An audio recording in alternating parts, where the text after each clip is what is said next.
everybody. Thanks for coming.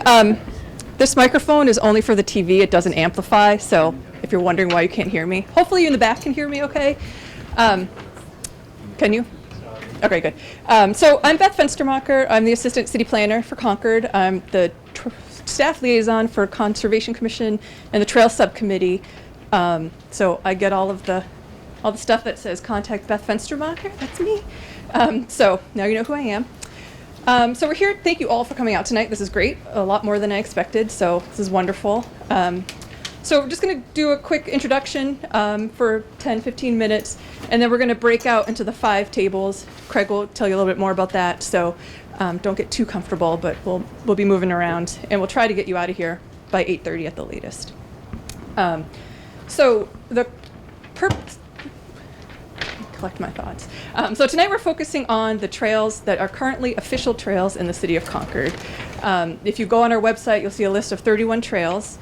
The city maintains a good portion of those through volunteers.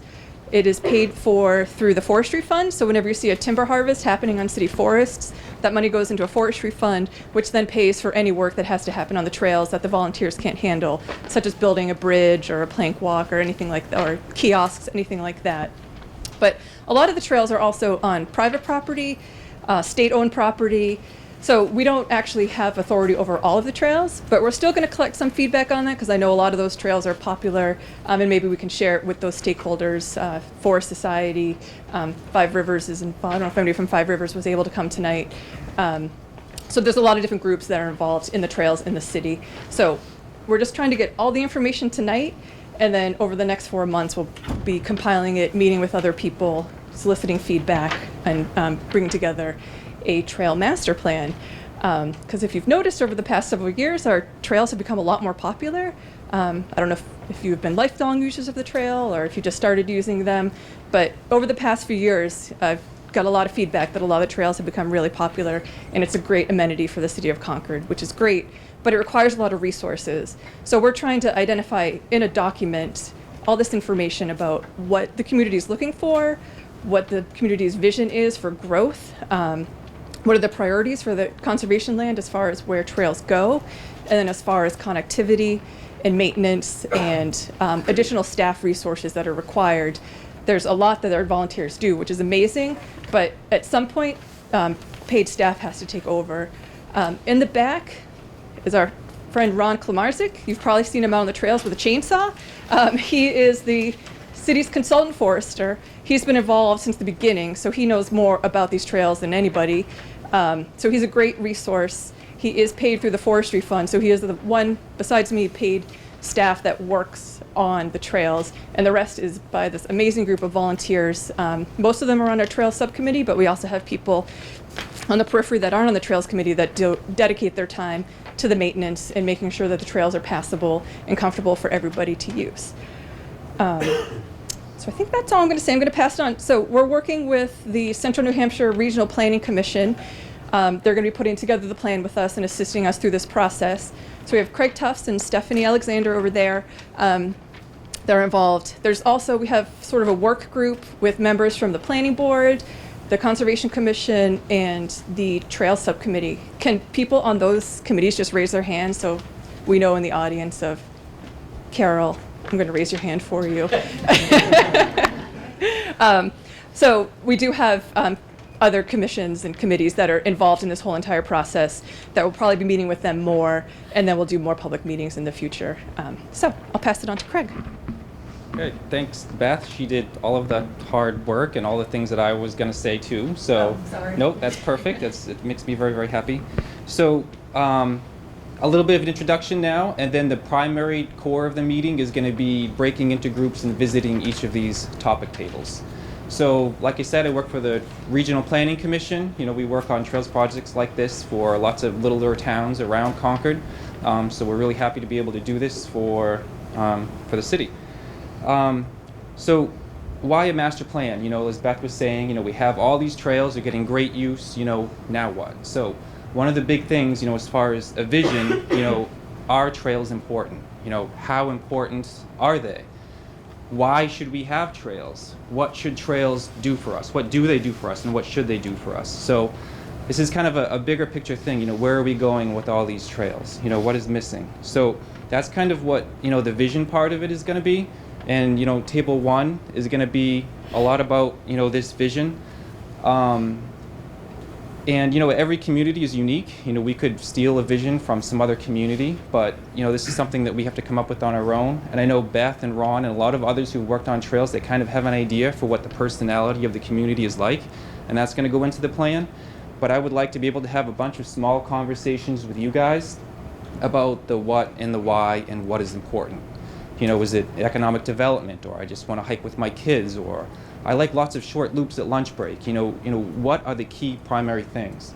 And I've got a whole bunch of lists of ideas, you know, just platitudes on what might be important. If something catches your eye, we can mark it with a sticker, and I'll write stuff on the notepad.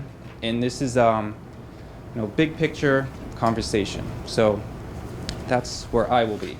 And then at 2, Chris from the Conservation Commission is going to be moderating 2. This is the fun one. So this is your favorite public trails. So this is, you know, the strengths, the things that you like. What's your favorite trail? What's your favorite trail area? Is there a cool spot, a scenic view, a cellar hole, something like that? You know, mark it on the map. And I would love to take a picture of it at the end. It'll be like a heat map of all the cool stuff in Concord. I think that'll be a fun thing to really document. You know, write lots of notes about what you guys have there. And then Heather over there is doing trail connections and new trails. So this is, you know, envisioning what does this ideal trail network look like? What types of trails do we want to see? Where do we want to connect to? This isn't necessarily a plan for putting trails everywhere. I mean, we kind of want to hear what, you know, what the needs are. Are there places there shouldn't be trails? So you know, we can have a conversation about amenities, what's missing. That's the kind of the spot to have that conversation. And then over, you know, station 4, environmental or wildlife habitat trail considerations. Beth is going to be in the back there talking about that. So, are there any places where trails have a negative impact on wildlife? For example, you know, should a trail be rerouted seasonally, permanently, something? Are there other issues that might come up? It's kind of become a trend lately, or become more aware that trails do have impacts on wildlife, and so this is kind of a place where we can have that conversation. And then on 5, this is where you go to complain. You know, just kidding. I don't know why I said that, but yeah, that's where you have your concerns. So if there are any specific problems, specific concerns, you know, things with maintenance, trash, whatever. You know, you can talk about these immediate issues perhaps, but this is more like a big picture issue, thinking that we can talk about there. And Beth will be moderating with that, and Ron will be there because he knows tons of stuff about trails. So I think that's all I've got to say. Are there any quick questions about how tonight's going to run? I think we're okay. So what we're going to do is we're going to take about an hour, and you guys can pick and choose which place you want to go to first. You know, when you feel like you've had your say and listen to some other people and talk to your neighbors, move on to the next one. We'll occasionally shout out how much time might be left so that you don't get stuck at one table, but you know, feel free to linger about, talk to the moderator. Oh yeah, stickers. So there are sticker exercises at each of them, so you'll be marking your favorite trails there. On map 3, you can draw right on the map where you might want a trail, write a note. The same thing for station 4. You can mark out problem areas or ideas, draw right on the map. There's lots of markers. Please draw all over it. And then on 5, it's the same thing. So grab a sticker. The moderators will let you know how that works. Thanks, Steph. I'm going to forget something. So have at it.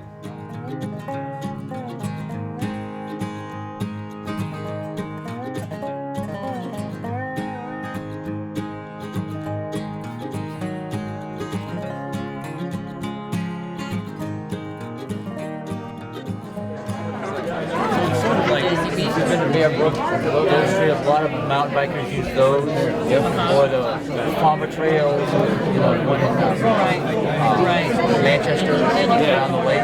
feel like it's a specific mountain bike area where the trails are built for that purpose. Yeah, and challenging, switchbacks, and logs in the middle of the trail on purpose. Yep. That's been a theme, that there's different types of trails for different purposes. You know, some trails should be difficult for mountain biking, and a lot of people are talking about rail trails or easy trails for strollers and wheelchairs, because there's not a whole lot of access for people that aren't going up mountains. Rail trails. Also, I think I envision like the rail trail to be a magnet for commerce. You know, the opportunity corridor where all the junk is below Main Street. I see shops. This is Daisy Beach up here, you know. Yeah. And people put in, there's a trail that goes in here that takes you in there. Yep. You could easily do a kayak trip all the way down this. Okay. People kayak this all the time. There's only two places where you have to take out to go around the dam, unless you're adventurous. So you're talking about the kayak trail? Yeah. Cool. Well, that seems like it's an idea that we have to explore. I mean, we got our hiking trails, but you know, a different way to get across town and see Concord in nature. And we got these two awesome rivers. Get the connection here. You know, that'll be a good commuting route for bicyclists, so they can avoid all of those busy roads. Okay. I feel like people want to have a vision for this area specifically for trails and how they might all connect with people. And that seems to be the big theme of the night. You know, different types of trails for different purposes. You know, you have, you know, your connection to your downtowns and accessible trails, and then short loops for families. A lot of people like these long distance things where you can get out in the woods for a long period of time. And then there are people that want, you know, like a mountain bike destination. That might be pockets of town where the trails are more difficult and are good specifically for that purpose. What would be nice is to connect different trail access points to each other so that it kind of expands the amount of trail that you can use at a time. Okay.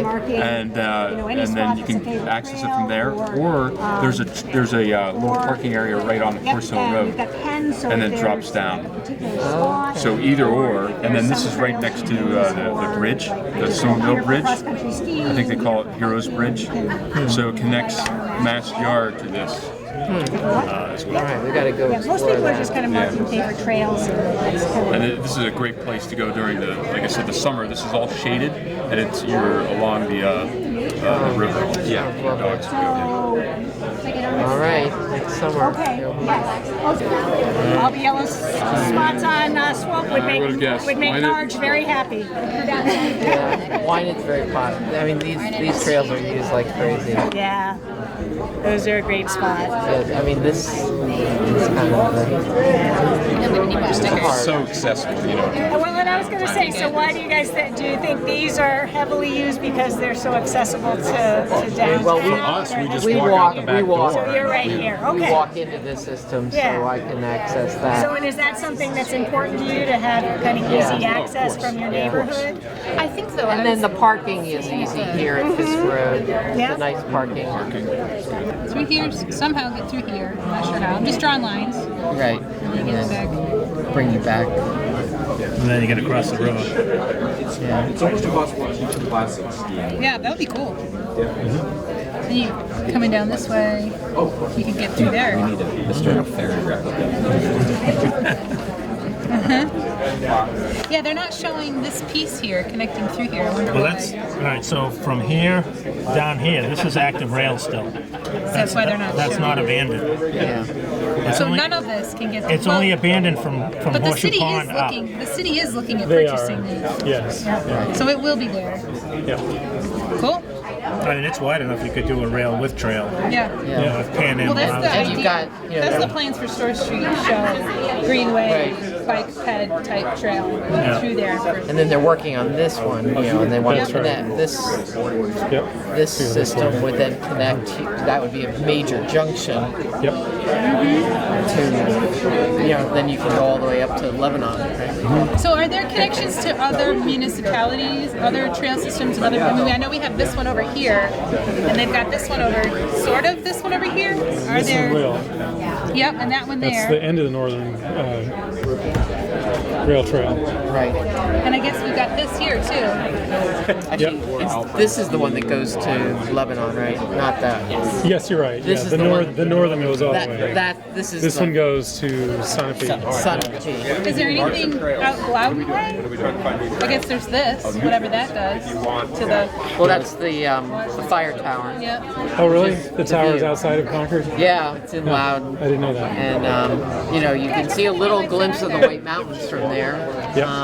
It'd be nice if they did a little tree pruning. You'd have incredible views from up there. So how does the Merrimack River Greenway Trail connect at the southern end of the municipality? Where does it go to? I'm asking you, assuming that you know.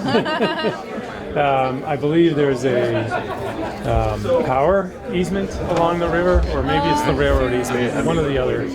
Right through here? That we would need to share, yeah. I can't imagine that.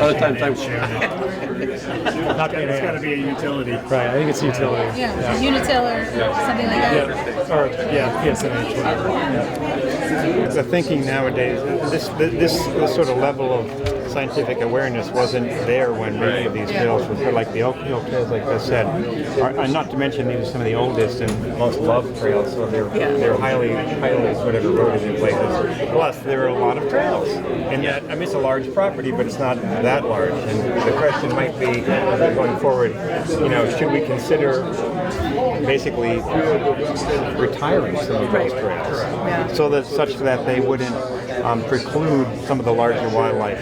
Basically, the Fish and Game methodology is very well studied. Starts with sort of the idea of a 400-foot buffer on both sides of a trail, but basically, if that's unimpeded, that would allow for the largest of our mammals, moose, bear, and as it gets a smaller buffer, that would sort of allow for, it might preclude bear and moose, but it would allow for deer, for instance. So it's kind of a nested kind of concept.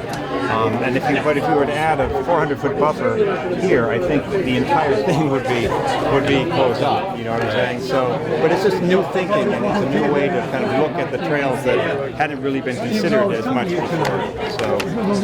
So one of the exercises that we did was kind of overlay this 400-foot buffer, and you can start to see where pretty much, according to Fish and Game's study, entire Oak Hill area is pretty much impacted. All the wildlife there is completely impacted. Over here, where am I? March Slope. Yeah, so that's completely impacted. So these are things that, now that there's data to support, those are things that we're looking at of, do we start closing trails? Do we relocate them and start opening back up to let the habitat come back and let the wildlife come back to these areas? But this is just predicted, and it's fairly rough. Has there ever been a vernal pool mapping?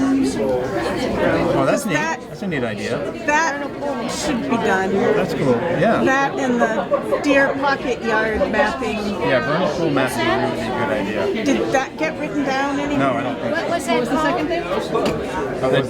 The other one was deer yard mapping. Yeah, I mean they don't yard up in a major way down here like they do up north, but there'll be like pocket yards under.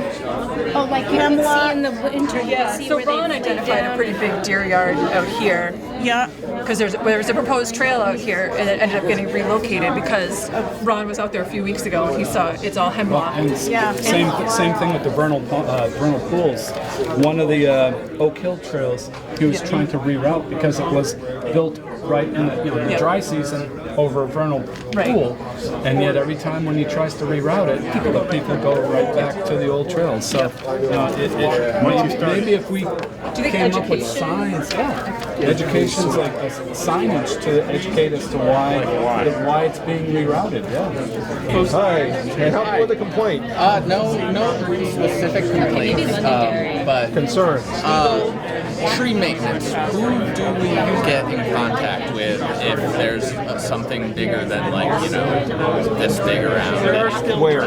Like on a trail? When I'm biking around, there's something that is a little bigger than I can. Yeah, if it's one of the city trails, then you just call the city planning department, Beth Fenstermacher. Okay. And then if it's quite often if it's small, the volunteers will get it. But if it needs a chainsaw, I'm the one they call because I'm certified to use a chainsaw. I mean, if it's small enough, I hop off my bike and and we appreciate that because we have had people. Oh, there's a big tree down, and they describe precisely where it is. They go out there. It's like you just pull it out. But anyway, so appreciate you grabbing the small ones. But Beth Fenstermacher, the city planning office, would be the one you'd want to talk to. Major tree issue. And then she puts it out that way. Some of the volunteers have gone out before me and not let me know. So what's your concern? We were talking about the erosion along the riverbank. That's Forest Society. Right. We were talking about that. Natural process, unfortunately. Right. I mean, possibly. It's so heavily used. Yeah, this section here, I have moved that trail. That river there has eroded 40 feet since you put that first trail in there. I've moved the trail back 40 feet. When would that have been that you first put it in? When was the Mother's Day flood? Was that 96?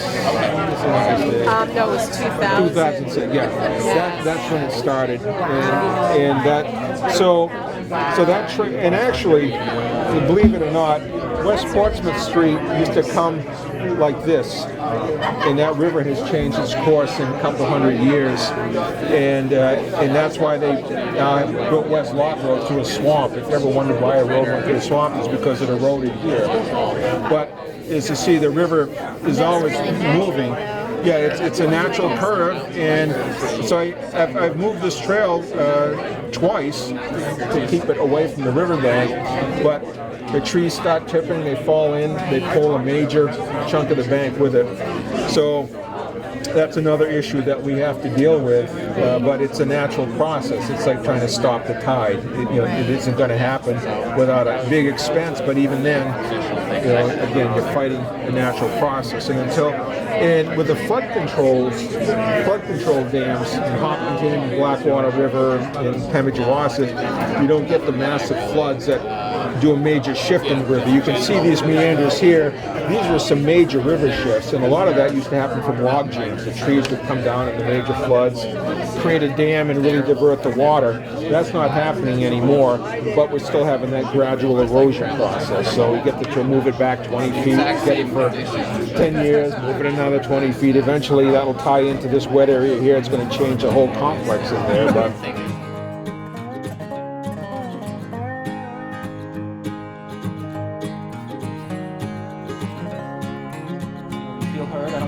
out the door, but I do want to say before everybody leaves, the next step in this process, one, we have a survey that's out right now. Your agenda has a link to it, so share it to your friends, take the survey. I believe it works properly, but we heard one person say that it didn't work on their smartphone, so we're going to investigate that. If it doesn't work tomorrow, try it again in a couple days. But there will be, if there is not already, but we wanted to finalize everything before we made it public. What was the question, sir? If there's a link on the city's... It will be tomorrow. So the survey, share that with your friends. We will have another meeting sometime around the spring. The survey will be open up until that time. The meeting in the spring will probably be a smaller event than this, just to this is what we heard tonight, letting you guys know what we heard, having some vision statements, marking things on maps, things that you guys put down will be visible on maps. So that'll be, are we on the right track or not, kind of a meeting.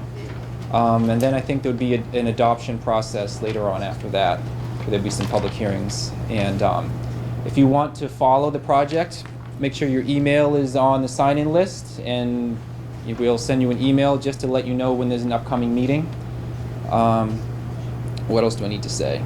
If you know of a specific interest group that we should go to, like a snowmobile club, something like that is a specific trail interest, mountain bike club or group, let me know or let Beth know, and we'll make a point to come visit you guys. Am I forgetting anything, Beth and Heather? All right. So So the time frame is to have a draft plan, I think, by May. Yep, spring, so May, Yep. just Mayish, yep. And we'll try to put as many updates as possible on the city's webpage. So if you go to the concordnh.gov/trails, there'll be updates there, hopefully regularly. concordnh.gov/trails, city's webpage, there will be updates. So thank you guys. Take off when you feel like taking off, and make sure if there's anything that you haven't felt heard on, make sure we write it down. And is there a plan to post the survey anywhere else, like around town, like maybe in the public library or somewhere that people could walk by the flyer and be like, oh, I didn't know this was happening, but I'd love to contribute some. yes, the survey is brand new today, so we're going to work on getting it out there, and through social media and other means. And if you're more than welcome to help with that too.